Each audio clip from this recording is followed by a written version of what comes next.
Hello, Julie, and welcome back to the March Baking Bash. Oh, it is so good to see you, Gwen. It is lovely to see you, and it is lovely to see the sun. It is warm, it is sunny, spring is springing. She has certainly sprung, and March is such an important month for food and family and friends. March is an exceptional month for food. Did you celebrate St. Patrick's Day?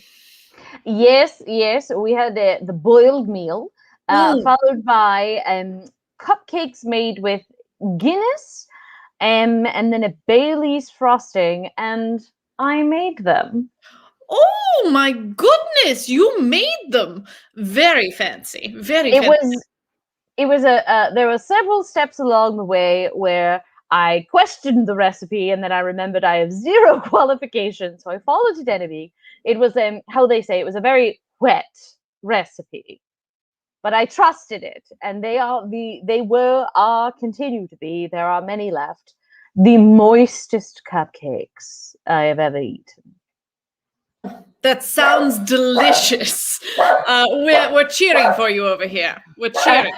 Bella sounds. Does it taste like Guinness? Does the cake taste like Guinness? No, it's almost like the sort of like slight chocolate aftertaste to Guinness is just sort of accentuated in the cupcakes. So I'm not sure. Maybe it adds the carbonation, but it doesn't taste like those are my cupcakes. Now, those as you can see by the one in the front, I do have to work on my frosting application. Once again, I am starting off the baking show strong with an inadvertent sexual reference. Yeah, well, you know, St. Patrick's Day is known for all sorts of debauchery. Debacle? I don't know. So you're just on theme. And you recently had a birthday, did you not? I did. I'm the day after St. Patrick's Day, and I'm eating my birthday cake. Because, fun fact, if you order a birthday cake during quarantine, only you will eat it. That's not true. I have one other person eating it, but it's a challenge. Did you get the 3-tier? Because you deserve it. Oh, the 3-tier. I wish I felt up to the 3-tier challenge. But you know, speaking of challenges, someone that is always up for the challenge is Lauren. And once again, she has really risen to the challenge that she put upon herself. So this week, she has graced us with a Mexican hot chocolate pie. Pie is something that I am really not good at. In all attempts. So I'm very excited to see what she does with this pie. So we're going to check in on Lauren. You know, I love how she always gives us, look at that mise en place. Last year, the outfit is favorite pie is an Earl Grey pie. It's from this really amazing bakery called the Pie Hole in California. That's one of their pies. Mexican hot chocolate is also one of their pies.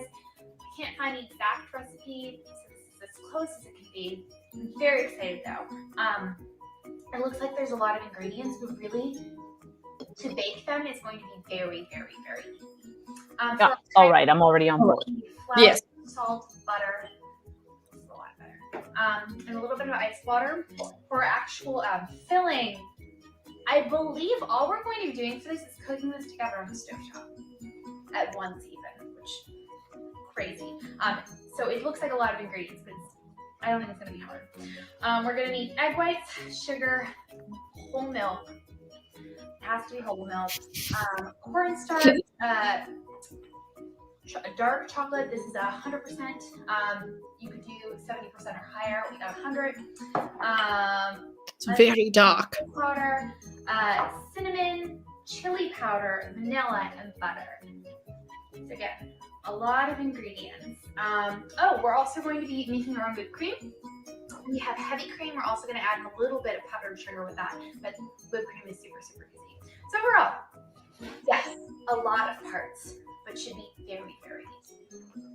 All right, so we're going to I believe you'll make it look that way. all we're going to do is put our ingredients in our food processor. Super, super, super easy. You know, it's so interesting. I always thought that sort of baking, the best way to bake is with a blender, but so often I see people using a food processor. Now we're going to start rolling out to put in our pie dish. I can't bring myself to buy a food processor. I have an immersion blender with a food processor attachment. I'm sorry, you have a what? I have an immersion blender. An immersion. For about 30 minutes. Pirate weights. Because obviously there's no pie in it right now. Pie weights. That's how you know she's fancy. They're so cute. Are they always so cute like that? I think you can use beans, but it's less cute. Okay, so the pie is out of the oven. It's cooling. It needs to cool completely. And now we're going to start to add in all our other ingredients. Like I said, we're going to be cooking it all on the stovetop. We're first supposed to cook our butter and our chocolate until that melts down. And then apparently we're just adding in all the other ingredients. Our chocolate and butter has melted down. We are now going to add in our other ingredients, and we're going to whisk on the stovetop for about 10 minutes. It's a combination of all my dry ingredients. Correct me if I'm wrong, but isn't this another dessert that contains all the things Lauren is not a fan of? I think so, based on the whole milk face. The whole milk face. Whole milk, so we're using it for that. My autobiography. I suspect this is all of the ingredients that Dan likes. Yes, that's true. Very true. Lucky Dan. Look at that wrist flip with the milk. Oh yes. Flick of the milk. I think as they say. maybe that's part of my problem with baking. I just have to be a little bit more laissez-faire about it. Mm. Like if it spills, it spills. Well, the picture was not. If she spills, she spills. I worked with you. The instructions were very, very vague. So I just watched a YouTube channel and said turn up the heat, medium high, and it should be about like 3 minutes, and it was. This is very much a pudding like mixture now, and it literally only took about 3 minutes on medium high with constant stirring, as opposed to a low heat. Oh, it looks delicious. It's going to have to set for a little while, and while it does, we can make our whipped cream and everything. It pains me to think about how much butter and sugar is in this. It's only 2 of us live here. But, hold on. It's going to go in for each other. Alright, we're going to make our whipped cream now. I already have our powdered sugar and our heavy cream in this bowl, and I think I'm going to add a little bit of cinnamon for fun, because it's a Mexican hot chocolate pie, so the whipped cream should be fun as well.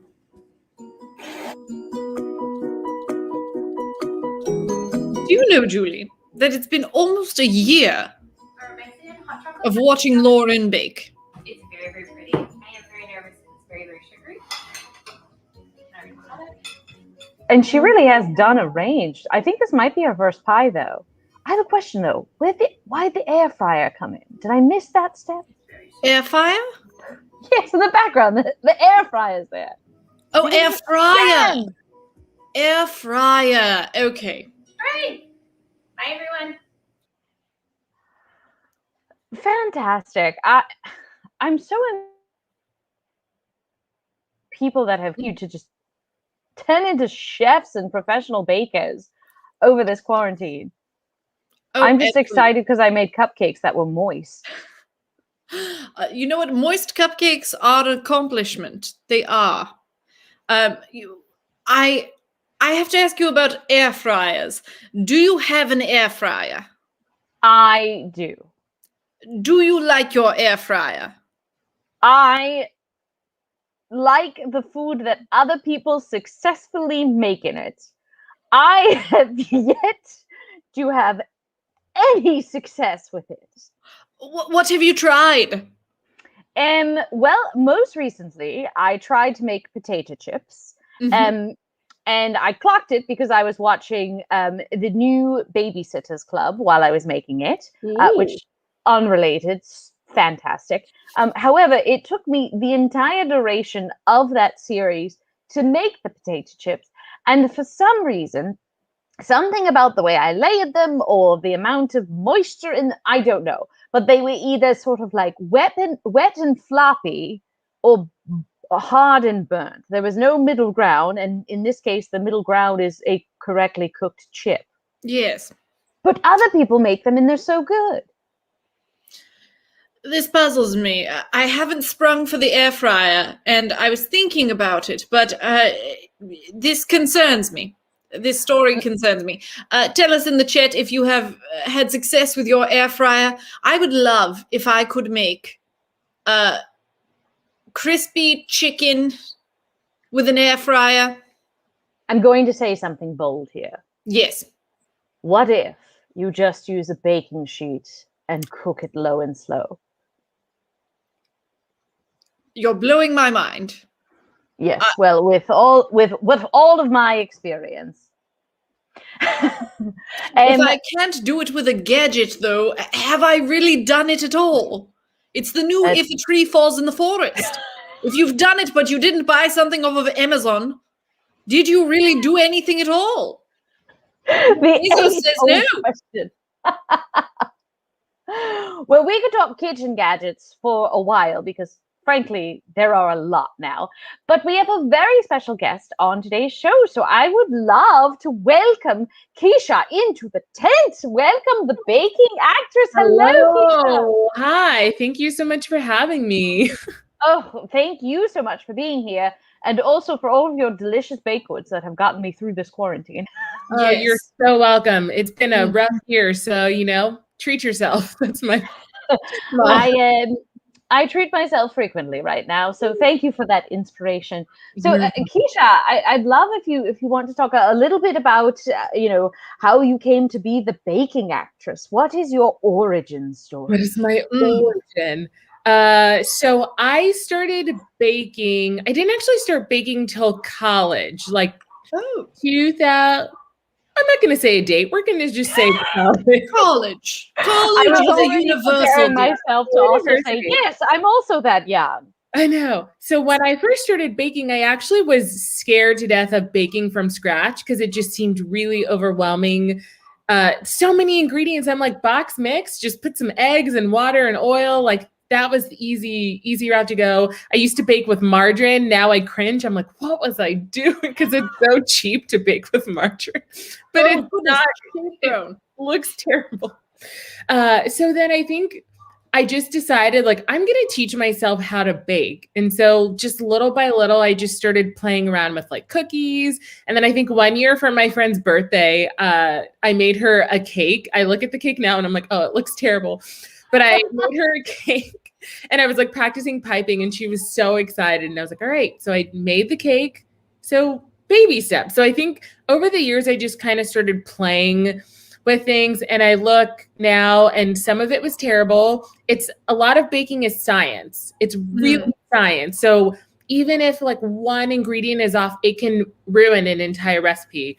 And I've learned a lot. Like that's why they say like measure your ingredients, weigh it out. And I'm like, what does it matter? Just throw it in. Oh, it matters because one little thing like using room temp ingredients versus cold. A lot of people don't understand the reason you need your ingredients to be room temperature so they mix evenly. So if you take like cold eggs and mix it into your warm butter, your ingredients aren't going to mix properly and that will change the texture and possibly like the flavor of the cake. So there's a lot of things I just kind of learned over the years.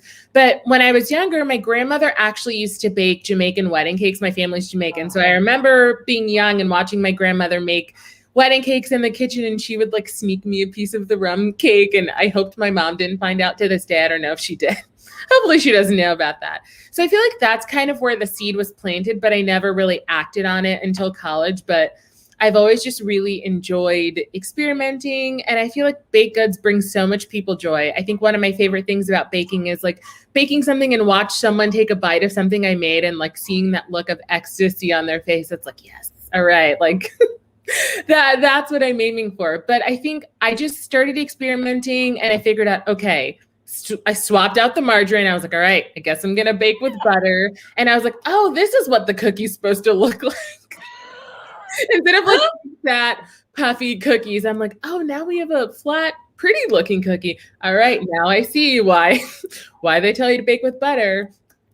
And during quarantine, what am I saying? During quarantine, I've had a lot of time to bake because I unfortunately lost my job during COVID, but it's actually been a blessing in disguise. I've had a lot of time to work on things and there was nothing to do. So I was like, I'll just bake a lot. And so I was baking almost every day.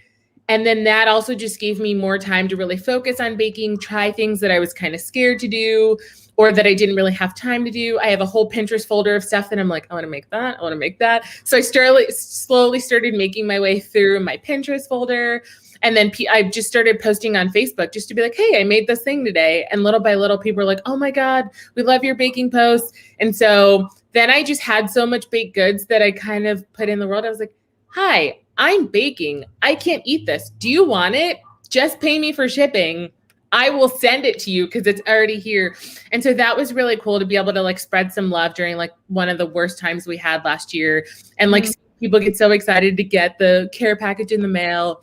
And then, yeah, now I'm like baking all the time. So that's kind of where it like really re-evolved because I took a break from baking for a couple years and was just baking occasionally. And during the pandemic, I'm like, well, there's nothing to do. So might as well get better at my skills. Absolutely. So a little bit about my background, yeah, and how I started. I will say it's a little bit funny to hear you say there was nothing to do because I look at your social media, and you're always doing something. You're always working on, whether it be baking or some element of performance or writing or producing. You're always being creative. And it's, for someone that's also a creative, it's such an inspiration, because it's like she's finding the opportunity to constantly sort of challenge yourself, whether it be with the baked good or, hi everyone, I've decided that I'm going to really hone in on this skill now. And then a few months later, you turn around and you're like, oh, I have an agent in this specific skill. It's just really remarkable. How do you sort of like, sort yourself with all the things that you're able to do? Not gonna lie, sometimes it's very overwhelming. Sometimes I will be completely honest, imposter syndrome 100% kicks in a lot. Like even recently, I just started doing voiceover. I started coaching in like October, November. I did a reel in January, and within like 2 days of getting my reel like out in the open and sending it, I got a voiceover agent within 2 days, which usually that turnaround is usually not how it happens. I just happened to be like prepared and opportunity met. So it was great. And then I was like, oh, and they sent me auditions the same day they signed me. So I was like, okay, this is happening. All right, I'm very much a figure it out kind of person. So like, even like, I decided to try stand up a couple years ago, being like, sure, why not? This is terrifying. Let's do it. Had no idea what I was doing. Fully jumped in and was like, hope I don't suck. And luckily I didn't suck too bad. Ended up having a lot of fun. So I think with all these adventures with like stand up and like writing and producing my own content, I had no idea what I was doing in any of those, but I'm very much a person of like, throw yourself in, feet first. And a lot of times you will figure it out on your own. And I do ask for help. Like if I don't know what I'm doing, I'll try to be like, who do I know that can help me? And then I'll be like, hi, I want to do this thing. Can you help me? And you'll realize how many people are on your side and are so willing to help if you're just a good person and are doing good things. So that's been really fun. But full disclosure, I had no idea what I was doing in a lot of those things. But the cool thing is like looking back and seeing, okay, but I was still willing to put myself in those situations and now seeing what those turned into. So I think that's been really cool. And I've had so many people that say like, you inspire me. Like I look forward to seeing your baking post or whatever it is. So that's also pretty cool too, is I didn't really realize how much of an inspiration I was to other people. And so that kind of helps keep me going too. Oh, that's wonderful. I love looking at what you're doing because you experiment with stuff. Julie, you were just talking about experimenting with new aspects of your performances. Listen, it's been a long quarantine, but also with your bakes. And I love the cookies and the cakes that you've come up with. And I'm interested to hear, what are some of your cakes and cookies that you've come up with that you're most proud of? The accent is not sticking around today. And what are ones that maybe you tried and let fall by the wayside? Oh, I've been doing a lot of baking. So let's see. Ones that I'm most proud of. I actually have a cake here today that I can show you guys. That actually looks, I sent it to my friend. She's like, I think that's your best looking one to date. All right. Are you guys ready for this? Yes, we are. Oh, we're doing a live on the air reveal. I'm so excited. Wait. Ooh. Are you cookie butter fans? Where are my goodness fans at? This is a mini 4-inch cake, 3 layers. It's a vanilla cake with a cookie butter, buttercream layered inside with cookie butter and crumbs. And then on the outside, we have a layer of crumbs and some speculoos cookies on top.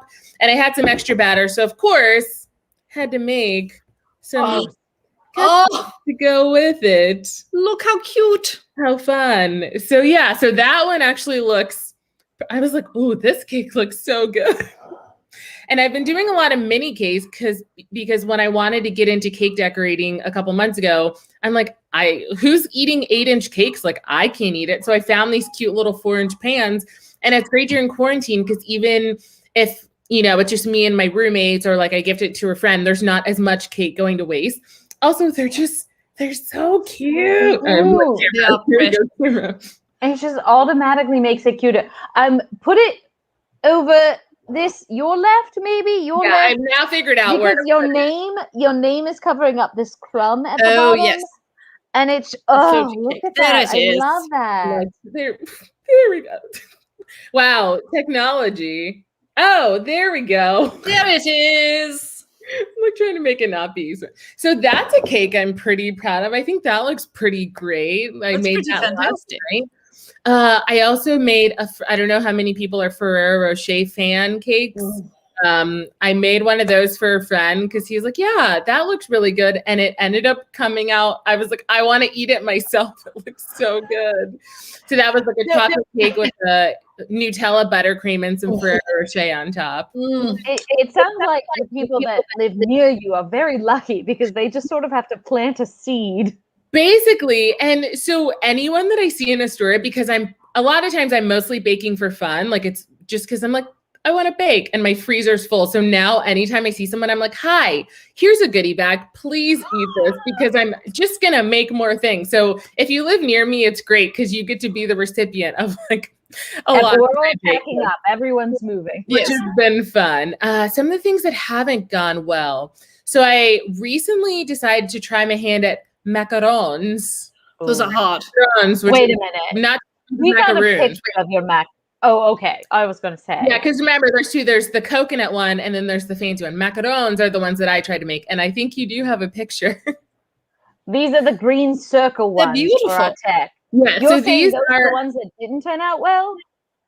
This is actually my fourth batch. The first one was terrible, but this is a somewhat successful batch. These are actually mint chocolate. So it's a mint cookie flavor with a dark chocolate ganache on the inside. I made those inspired for St. Pat. I think I made them before St. Patty's Day, but was inspired by St. Patty's Day. But these cookies, I now understand why they're very expensive because almond flour and how delicate and the process of making this cookie. I'm like, oh, I now understand this. But with this cookie, the meringue that you have to make, you basically whip your egg whites to a soft consistency, then you add your sugar. There's different techniques. I'm doing the French one because it's the easiest one. And then you have to, once you do the soft peak, you beat in your sugar, then you whip it to stiff consistency. But if your meringue consistency is off by any means, whole batter, like everything's ruined. Like it's not good. And even as much as your oven temp, like these are cookies that you have to bake low and slow.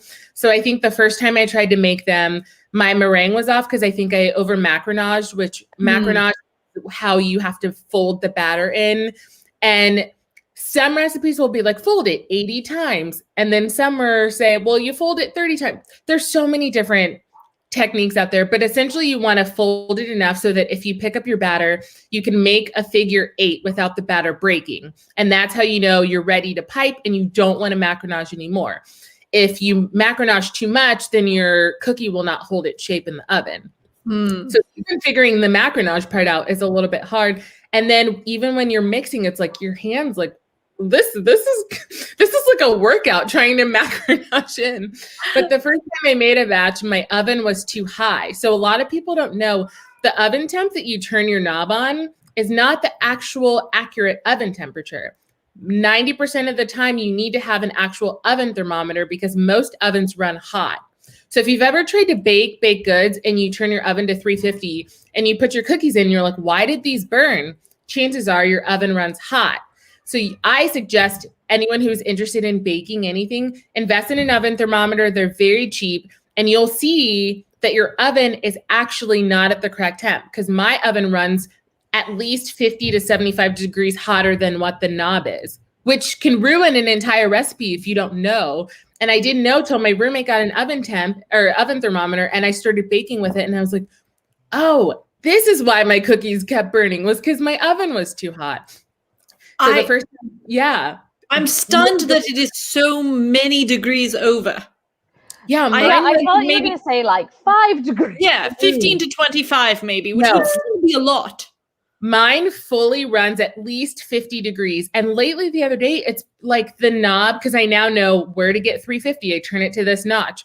The other day, it was like way higher than 350. So something wonky was going on the other day that I'm like, why is it now getting hotter than normal? But yes, so if you've ever had any issues baking at a certain temp, get an oven thermometer, check your real temp, because most ovens are run hot. But essentially the long story is, the first time I tried to make it, my oven was too hot. I set it to 300 degrees. I thought it was at 300. After I took out the first batch, my oven actually had gone up to like 325, which is too hot to burn these cookies. And you want low and slow because you want the little feet that we all notice on the macarons. If your oven's too hot, the feet develop too quickly, and then your cookie doesn't bake properly. So the first time I made them, they looked terrible. It was too hot. They were flat, no feet. Then the second time I figured out what went wrong. So like a tea, I was like watching the video, looking at the video, looking at my batter, like, okay, does this look like the video? Okay. And I was like so meticulous. And when I opened the oven and I saw the feet, I was like, oh, I did it. Like, so I figured it out. But then I tried to make another batch and then it went off. So you can make one successful batch and then do the exact same thing. And if one thing is off, have it be unsuccessful. So they're very tricky cookies, which is why a lot of bakers don't attempt them, because it will drive you crazy.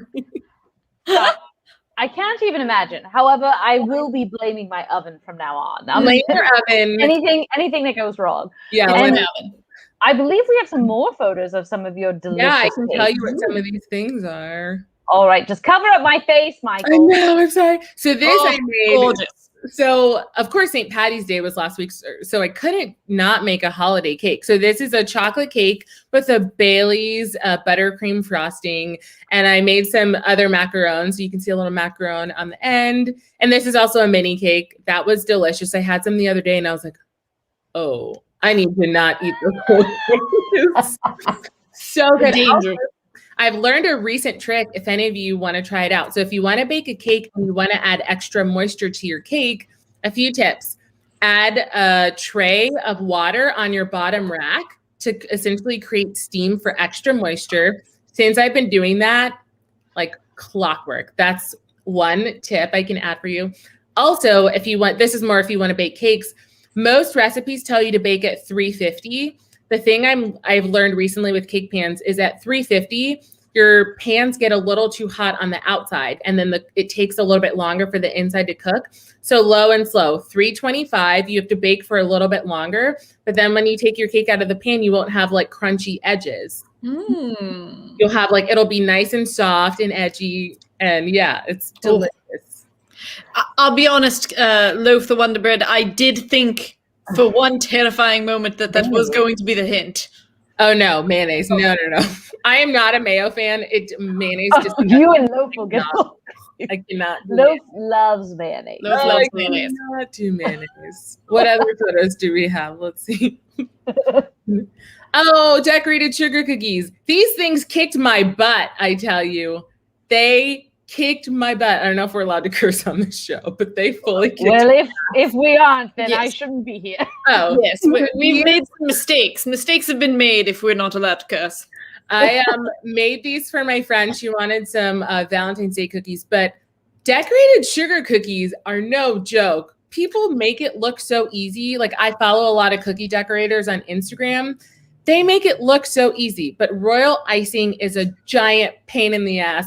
And by the time I made these batch of cookies, I had a much better handle on it. But the first time I made practice cookies, I worked on them for 2 days because I just couldn't figure out how to get my flooding clean. So with cookies, most of the time you outline the outside, then you flood the inside.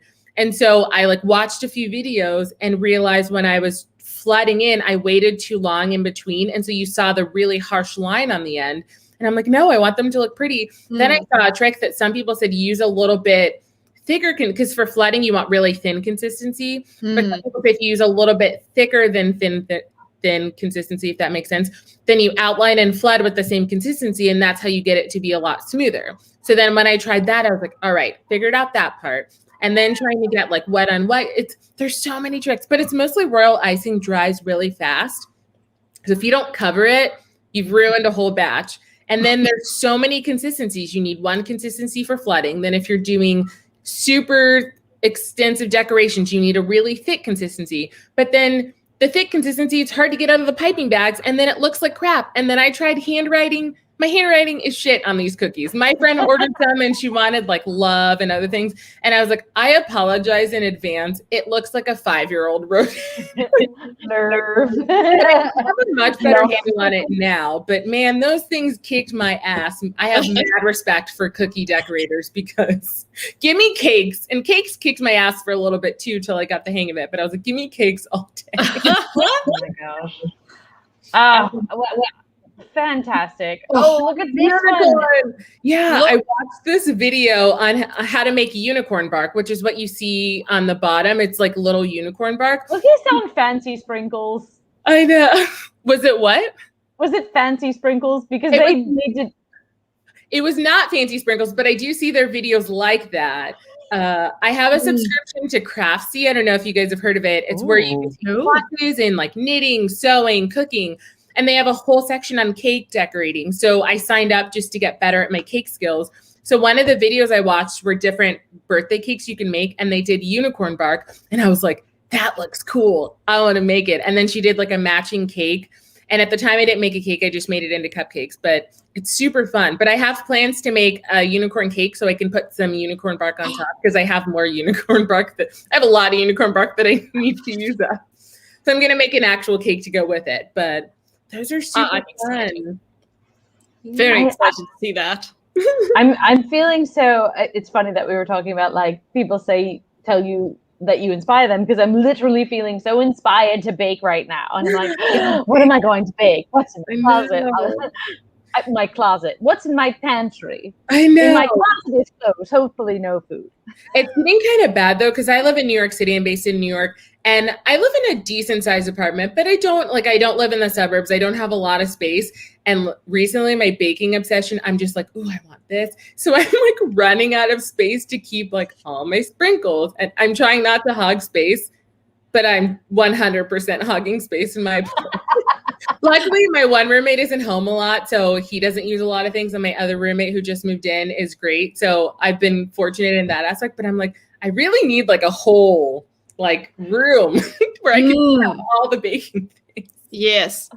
Perhaps you will have food in your closet then. Maybe. One of those over-the-door racks. I know.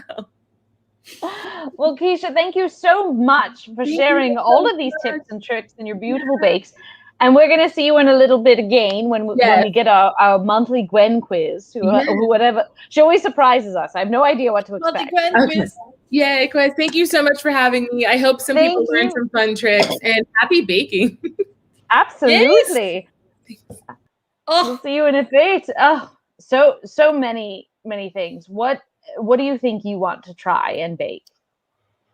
Oh, I was thinking about cakes. That tip about the water really got me. That I thought, perhaps that is the secret that I've been missing all along. Yeah, I'm wondering if it applies to other things as well, like cupcakes or pies. I'm not sure. I'd love to check in on our favorite duo, Cat and Loaf, and see if they have any tips and tricks for us. Hello, Cat. Hello. Hello, Gwen and Julie. So wonderful to see you again this month. It's so wonderful to see you, and we're going to get some tips and tricks from you as well in terms of what Loaf loves this month, aren't we? Yes, Loaf loves pie. Hi. Oh my goodness! We spent so much time talking about St. Patrick's Day. We completely forgot 3.14. Pie Day. Yes. Pie Day. My family loves celebrating Pie Day. A lot of us are very science heavy or science minded, so we really enjoy. I did actually borrow. We have a pie plate with some of the digits of pi, not all of them. That would be impossible because pi is infinite. I wish that pie, the confection, were infinite. I'll be honest. I wish I could eat pie infinitely, but alas. Yes. So today unfortunately, Kisha, I hope I don't scare her away before Gwen's quiz later, but today I was planning on showing you 3 ways to incorporate mayonnaise into your Pie Day festivities. Now, I have hope. I have hope here because there are ways to use mayonnaise in bakes that do not taste like mayonnaise. Like a savory bake. Or they use it to like moisten things, but you're not going to taste it in the end. It's like a butter substitute. So fingers crossed. Fingers crossed. We'll have to see. I think you'll look most forward to my last recipe in that case. But to start us off, there's always hope. So for the first recipe, I'm actually starting off with shepherd's pie. So I've done a little bit of pre-work mise en place. So I have these little pie crusts with meat inside of them already, and I have some potato that I microwave because I am all about simple and easy, so microwave it was.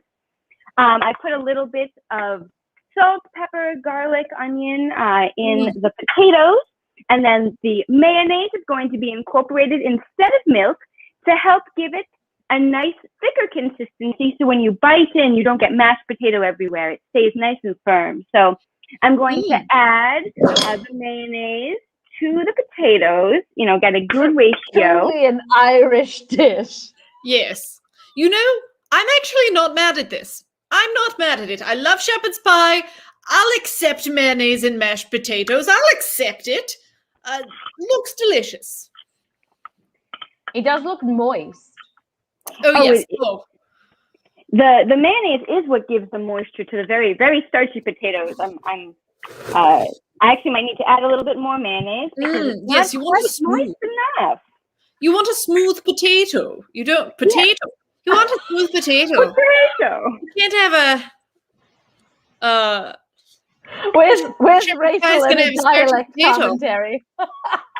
We're switching it up. This is where it wants to go today. So is that we are. All right then, grand, fantastic. All right, so I'm now going to top this little shepherd's pie, and these are a little cold because they were in the fridge. So I'm going to microwave it briefly while I make show you how to incorporate mayonnaise in a few other ways. You know what? Julie asked me what I was looking forward to baking. Hold up with microwaving. You asked me what I was looking forward to baking, and I have to say now it's shepherd's pie. My answer. For the second option, to incorporate mayonnaise into your pie day, we're making banana cream pie. So again, I use the same pie crust.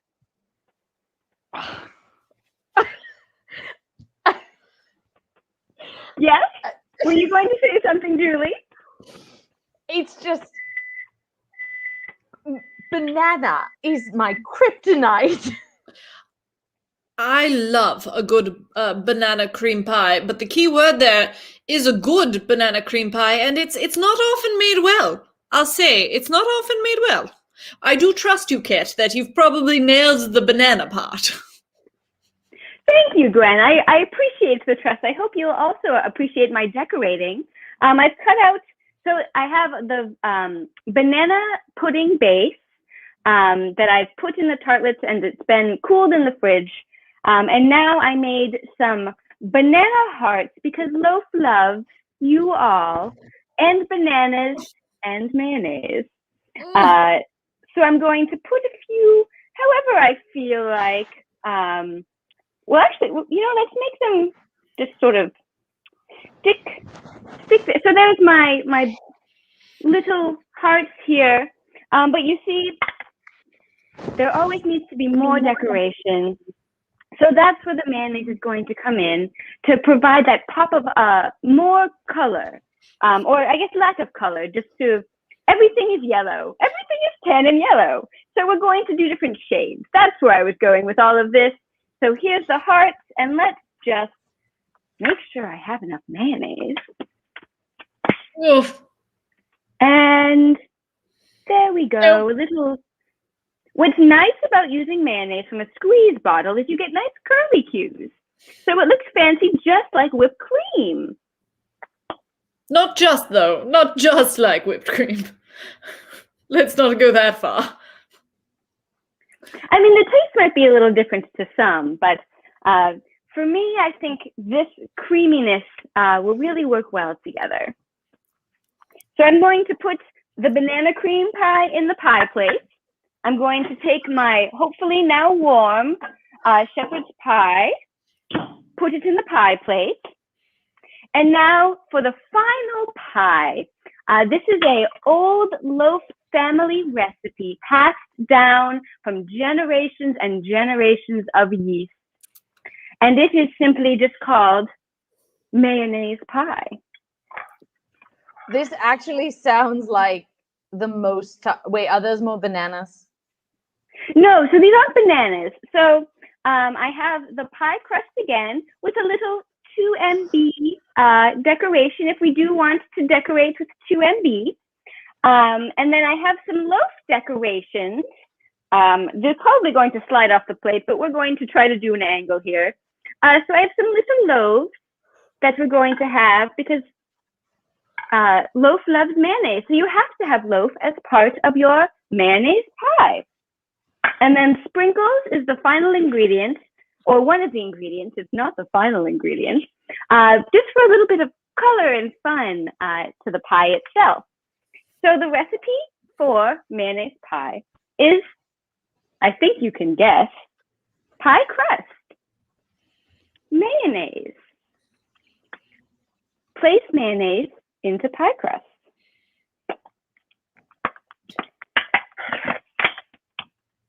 Fill until nice and jiggly. Oh, stop the jiggle. Stop the jiggle. You want to leave a little bit of space, however, because when you put in the sprinkles, No. I've been betrayed. so you put in the sprinkles and then you mix. You want to use nonpareils very specifically because they make a color swirl in the mayonnaise as you incorporate them. So I'm really going to get in here and mix it in so we get that nice color swirl. So here I'll show, unfortunately the camera isn't quite showing as much of the color as I want. So I'm just gonna put a lot more in. This is the devil's funfetti. This is the devil's funfetti. And it's a good thing I'm doing this over my sink because there's sprinkles going everywhere. So keep your kitchen clean, folks. But here's the nice mayonnaise pie. I may have put too much in, but you can see the color now. Oh!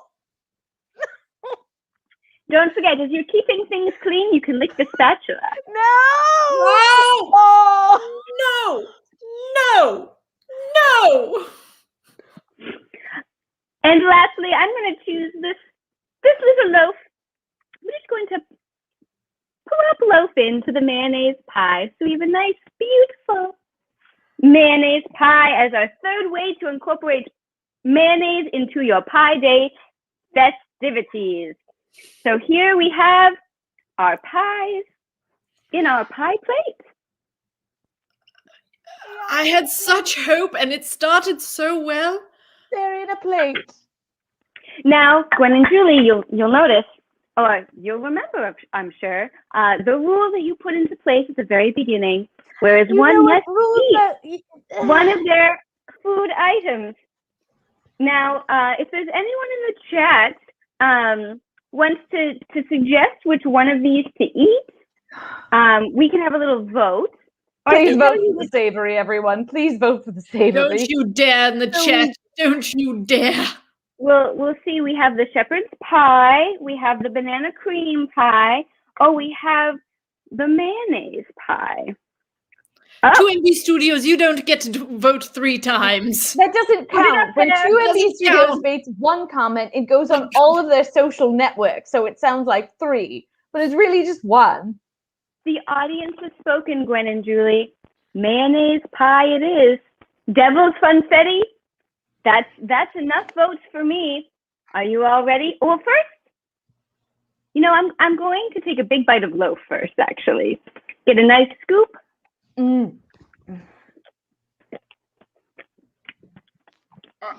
Yes, distract yourself, Julie.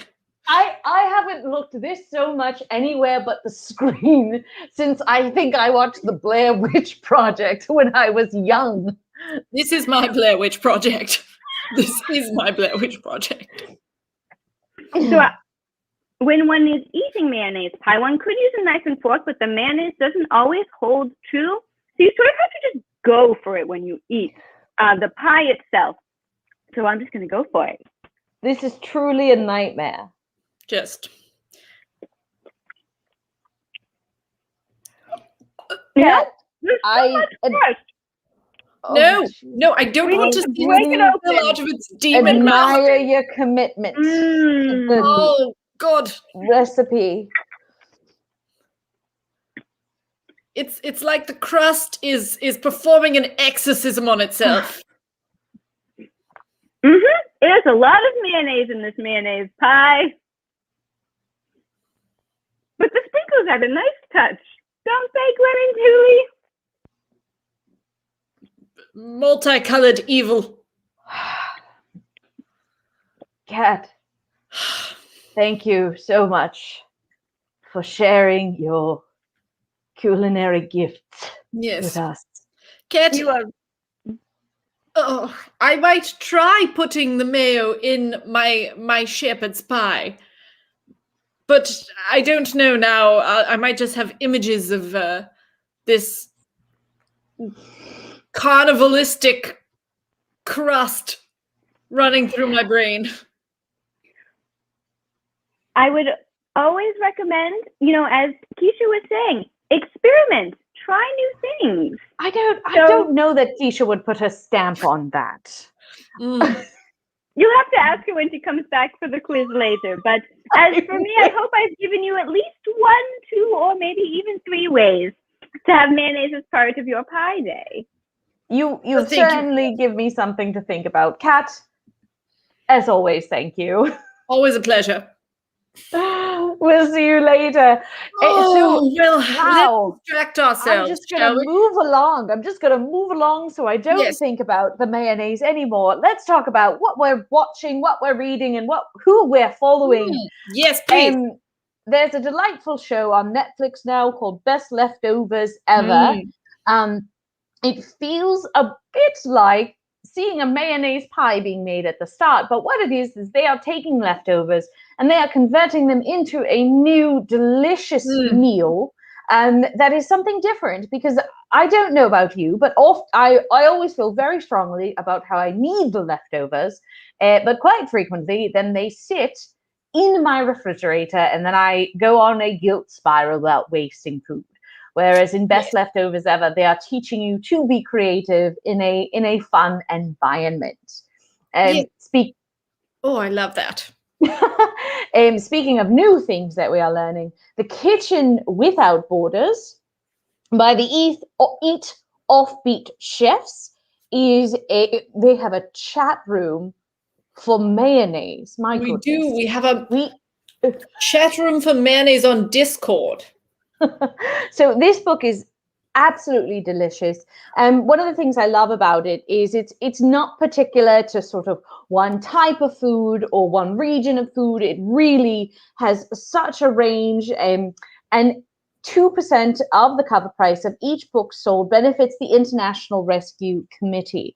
So I highly recommend this cookbook. I've already made one of the meals from it. I can't remember what it was, but it involved potatoes, and it was absolutely delicious. No mayonnaise, though.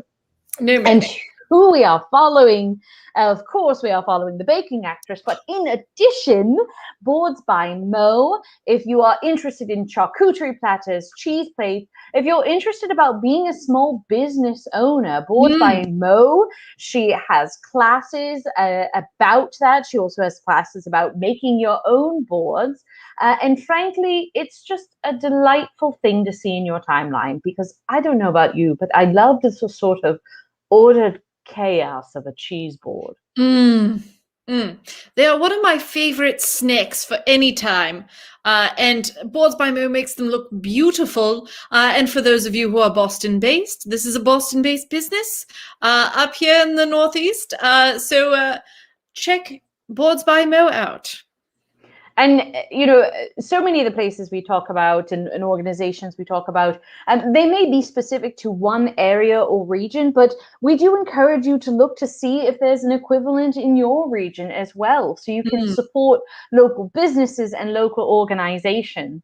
In particular, this month, our charity is very specific to New York, and it is called Heart of Dinner. And this was founded at the onset of COVID-19.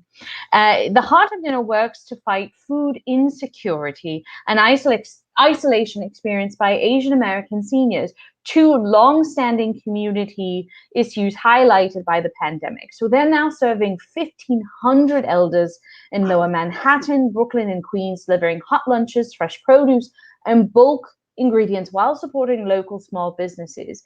If you visit their website, there are quite a few different ways to support. You can support with donations. You can support by writing letters. You can support if you're in the area by helping to transport or helping to pack items. So I do encourage you to visit their website, and perhaps in your area, there is an equivalent as well. Yes, I wanted to note that one of the things that we talk a lot about is you can donate your time, you can donate your money, you can promote awareness. I think a lot of folks in quarantine with COVID are feeling like I can't volunteer in person. And for a lot of places, that might be true, that they can't take as many volunteers in person. However, a lot of these delivery services, like the one that we're highlighting, often need drivers. And the drivers are doing a job that is mostly socially distanced. You go pick up the food, put it in your car, you drop it off on someone's porch. And that's a great way to volunteer. If time is what you have, and that's the resource you have, it's a great COVID-safe way to continue to volunteer your time. Fantastic. Gwen, do you have a quiz for us this week? I do. I returned back to the St. Patrick's Day for a second. Yes, we have a quiz this week, and I would love to invite Kisha back to play with us. It's a short quiz, but it's, oh goodness, did I have fun making it? And it's called What's in That? It's called What's in That? So what will happen is I will give you the description of the baked good, and all I need you to do is name what you think the main ingredient is in that. Are we ready to play? I'm going to go ahead and invite Kat back as well to participate. Let's have Kat. I'm going to phone a friend in this one. So excellent. Kat, jump on in. We could use more the merrier. Friends, your first question. If you were to order a macaroon in Scotland, what's in that? Any guess? In Scotland? Dare I say mayonnaise? I had a feeling you might. Sheep's milk? I'm at a loss. I got nothing. Well, friends, if you were to order a macaroon in Scotland, what might you receive? And the answer is a confection made with potatoes and sugar being the base to it. And we have a picture here. I believe there's some coconut in it. You can see the coconut on the outside as well. But the main difference, the main substance, potatoes and sugar. I have had that.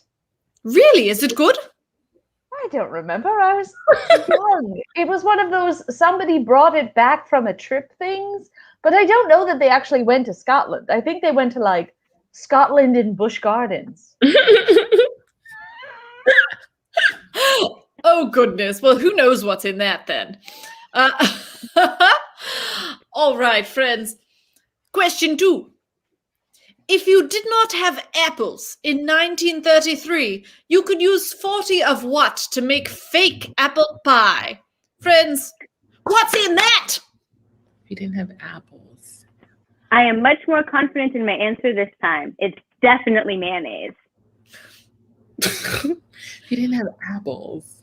40 canned peaches?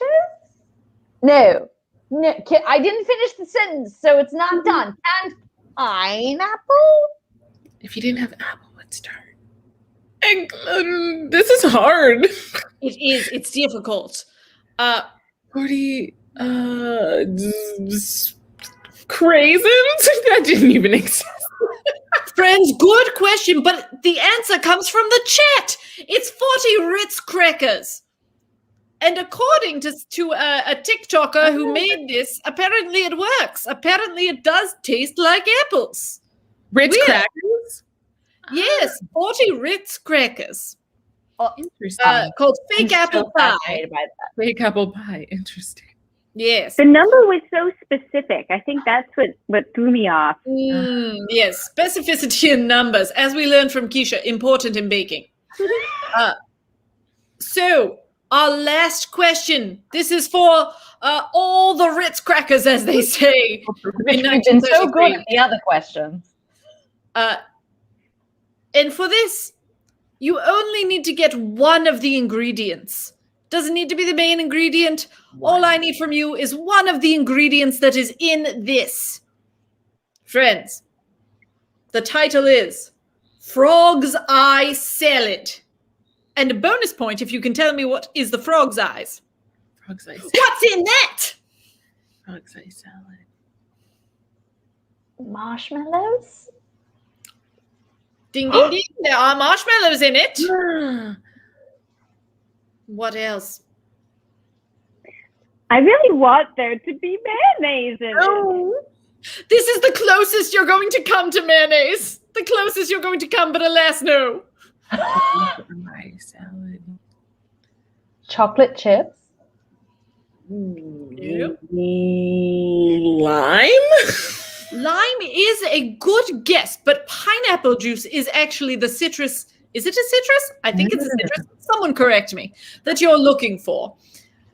What's in frog's eye salad? Well, I'll tell you. It's oranges and pineapple. It's marshmallows. It's coconut. It's Cool Whip, which is not mayonnaise, but is a close cousin. And It's it the is. sweet version. It is. And if you were wondering what makes the frog's eyes, it's pasta. It's actually a pasta called ancini di pepe, which means peppercorns. But now they look like little frog's eyes, which is, Oh. I don't know who looks at their delicious dessert and thinks, first of all, you know what this pasta needs? Sugar. And secondly, who looks at that and says, I'm going to bring this to my potluck. What's a delicious name for this? Frog's eyes. You know what? When there's a potluck again in this world, I'm going to make it. You can I hope you do. I also love when no a one's recipe gonna eat it. specifically calls for Cool Whip. That's when you know it's something special. When they're like, no, not whipped cream. cool. No, Whip. Cool Whip. Cool. Not whipped topping. No. Cool Whip. Every time I hear the word Cool Whip, I think of the bit from Family Guy. Yes. Cool Whip. Cool Whip. I'm so glad I'm Oh not my the goodness. only one. Well, friends, thank you for playing. What's in that? We've learned some fun things today. We really, truly have. And thank you so much to Kisha for joining us. Thank you to Lauren. And of course, thank you to Cat and Loaf. We have so many exciting things coming up today. Today, there's a very special Spring is Sprunging, a playful poetry reading from our partner 3 Weeks Courses. So there's going to be some lovely verse and be inspired to look at the world more poetically. That's at 5 p.m. today. And then at 6 p.m., we have Once Upon a Doodle. At 7 p.m., we have Thank You for Coming, hosted by Mike Carr. Never heard of him. I just realized that some people might be like, maybe she's never heard of him. She really is. Mike Carr is our tech, in fact. Mike Carr is currently teching our show.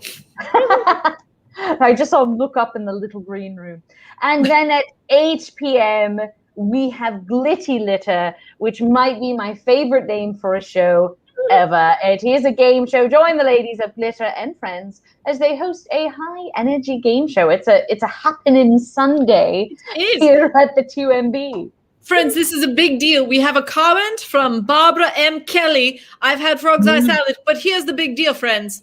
This is my grandmother, and she has figured out how to comment on Twitch, and I say, Barbara M. Kelly, fantastic. Fantastic. There we go. Yes. We are going out with a bang today. Thank you, Gwen's grandmother, and thank you all, as always, for joining us here at the Great Baking Bash. We'll be back next Monday. I'm drunk. Not Monday. Monday's tomorrow. Tomorrow is far too soon. We'll be back next month on the 3rd Sunday of the month. We made it. Have a great day, everybody. Bye. Thank you all.